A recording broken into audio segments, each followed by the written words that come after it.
নমস্কার, আমি সৃজা। চাকরি চলে গেল অমিত মালব্যর। কে এই অমিত মালব্য? আমি জানি আপনারা অনেকেই জানেন অমিত মালব্য কে, তাও যারা জানেন না তাদেরকে আরেকবার জানিয়ে দিচ্ছি।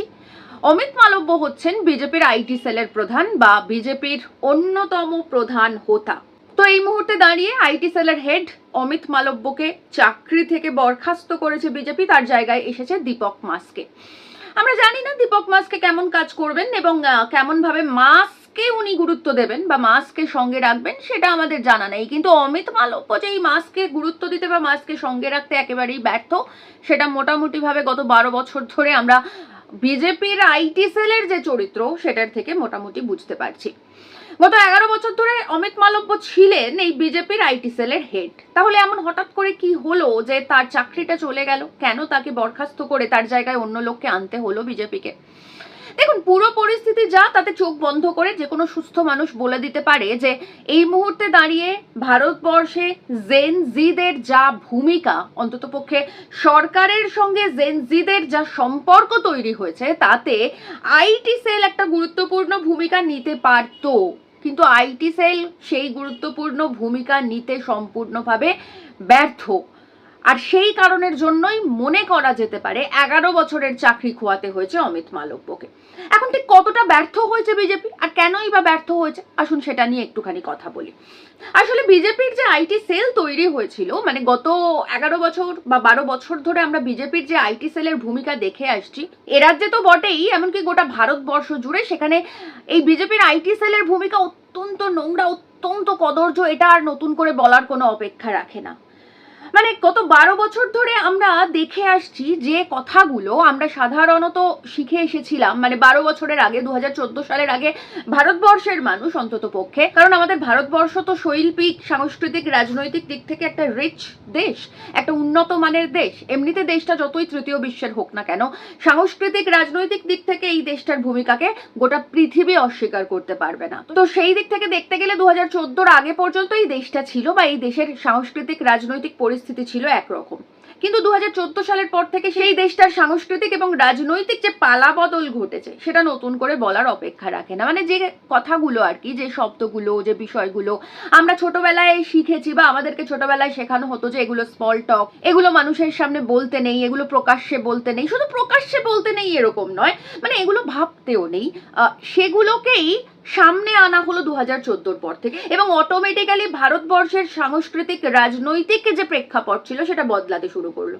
যেমন ধরুন মানুষের ধর্মের বিষয়, মানে অন্য ধর্মের কোনো মানুষ হলে আমরা ছোট থেকে শিখে এসেছিলাম যে তাকে তার ধর্মের জন্য কখনো ছোট করতে নেই, বরং আমাদের ভারতবর্ষ ধর্মনিরপেক্ষ ভারতবর্ষ, আমাদের ভারতবর্ষে প্রতিটা ধর্মের মানুষকে সমানভাবে সম্মান, সমানভাবে গুরুত্ব, সমানভাবে মর্যাদা দিতে হয়। কিন্তু 2014 সালের পর থেকে আমরা কি শিখলাম? আমরা শিখলাম বা বিজেপির আইটি সেল আমাদের সামনে এটা প্রেজেন্ট করতে শুরু করলো যে অন্য ধর্মের মানুষ মানেই তাকে নোংরা, অশ্লীল ভাষায় কথা বলতে হয়।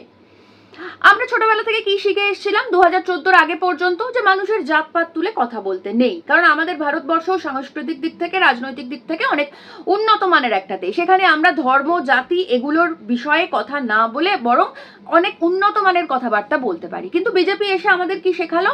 মানে 2014 সালের পর থেকে আমাদের 2014 সালের পর থেকে শেখানো হলো যে মানুষের জাত তুলে কথা বলতে হয় এবং মানুষকে জাতের ভিত্তিতে বিচার করতে হয়।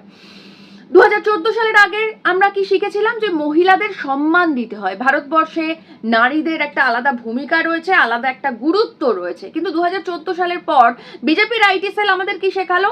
আমাদের শেখালো যে মহিলাদের নোংরা, কুৎসিত, কদর্য ভাষায় যৌন আক্রমণ, যৌন হেনস্থা করতে হয়, তাদের পোশাক পরিচ্ছদ নিয়ে কথা বলতে হয়, তাদের শারীরিক গঠন নিয়ে কথা বলতে হয়, এমনকি তাদের জাতপাত তুলেও কথা বলতে হয় এবং তাদেরকে যত রকম ভাবে সামাজিক হেনস্থা সবকিছু করতে হয়। এটা হচ্ছে বিজেপির আইটি সেলের কাজ গত 11 বছর ধরে, মানে অমিত মালব্য যতদিন পর্যন্ত এই বিজেপির আইটি সেলের হেড ছিলেন। না, এরকম নয় যে অমিত মালব্যর জায়গায় অন্য কেউ আসলে বিজেপির আইটি সেলের ভূমিকা বদলে যাবে, কারণ এই ভূমিকা বিজেপির আইটি সেলের একার হতে পারে না। কারণ বিজেপি একটা রেজিমেন্টেড পার্টি এবং বিজেপির সমস্ত কিছু সিদ্ধান্ত একেবারে দলীয়ভাবে হয়। তো সেক্ষেত্রে এই যে লোকের বাবা মা তুলে কথা বলা, লোকের বাবা মা তুলে অসভ্যতা করা, মহিলাদেরকে যৌন হেনস্থা করা, আক্রমণ করা, অপমান করা, মানুষের ধর্ম জাত নিয়ে তাদেরকে নিচু করা, ছোট করা, এইটা বিজেপির একেবারে দলীয় সিদ্ধান্ত, যে সিদ্ধান্তকে কার্যকর করেছিলেন এই অমিত মালব্য। কিন্তু তারপরেও এত সুন্দরভাবে সেটাকে কার্যকর করার পরেও কেন অমিত মালব্যর চাকরি তাহলে চলে গেল? তার কারণ হচ্ছে অমিত মালব্য এই জেন জির সঙ্গে এঁটে উঠতে পারলেন না।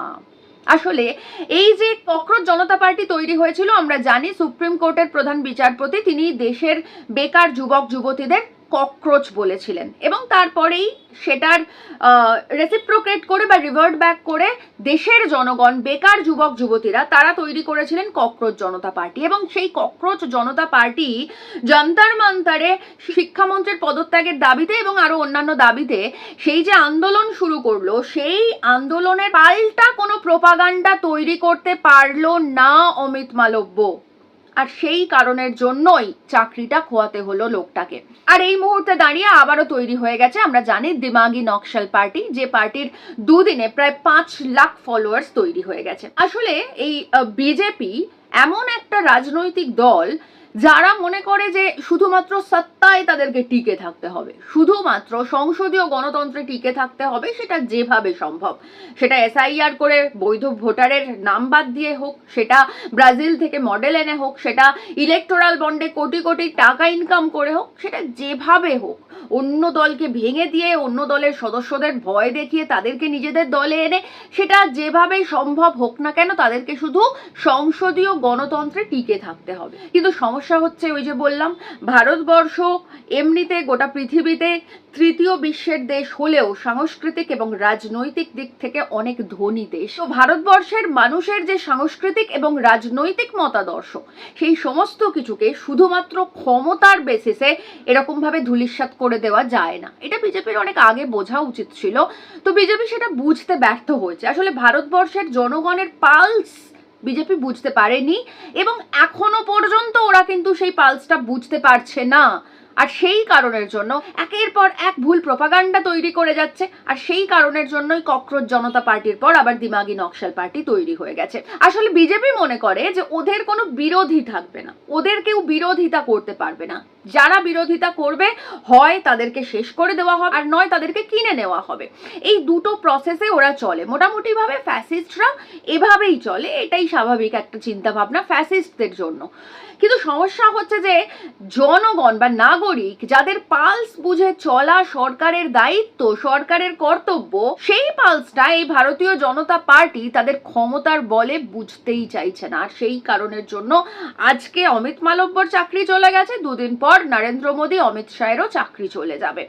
তার কারণ হচ্ছে মানুষ যখন ঘুরে দাঁড়ায় না, তখন একটা রাজনৈতিক দল সংসদীয় গণতন্ত্রে কটা আসন জিতেছে, তারা কজন মডেলকে ব্রাজিল থেকে এনেছে, তারা কত টাকা ইলেকটোরাল বন্ডে এনেছে, তারা কটা ইভিএম চেঞ্জ করেছে, এগুলো ম্যাটার করে না। আর এই রাজনৈতিক ইতিহাস আমরা গত 1000 বছর ধরে দেখে আসছি। আমরা হিটলারকে দেখেছি, আমরা মুসোলিনিকে দেখেছি, আমরা শ্রীলঙ্কা দেখেছি, আমরা বাংলাদেশ দেখেছি, আমরা নেপাল দেখেছি।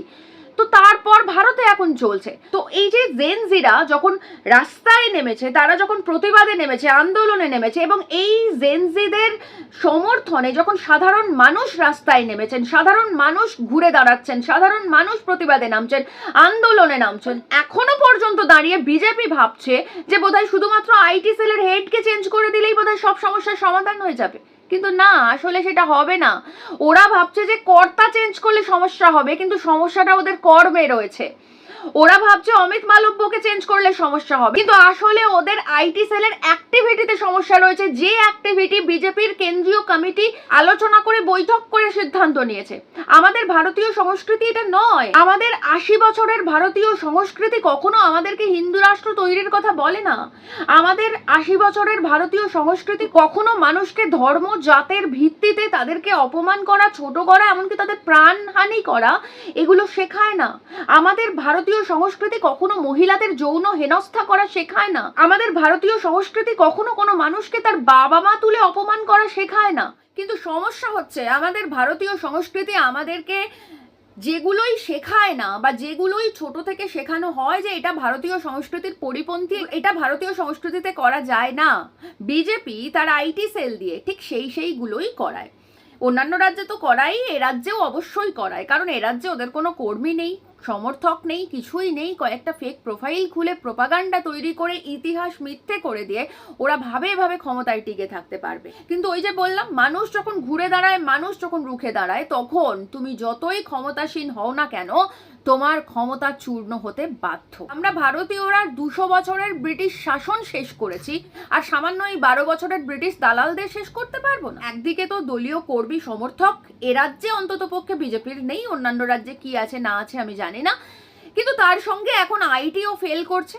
এইভাবে শুধুমাত্র অর্থবল, শুধুমাত্র মেশিনারিজ আর শুধুমাত্র কিছু ফেক প্রোফাইল দিয়ে বিজেপি ঠিক কতদিন নিজেদের আইটি ইনচার্জ চেঞ্জ করে ক্ষমতায় টিকে থাকে, এখন সেটাই ভারতবাসী হিসেবে আমাদেরকে দেখতে হবে।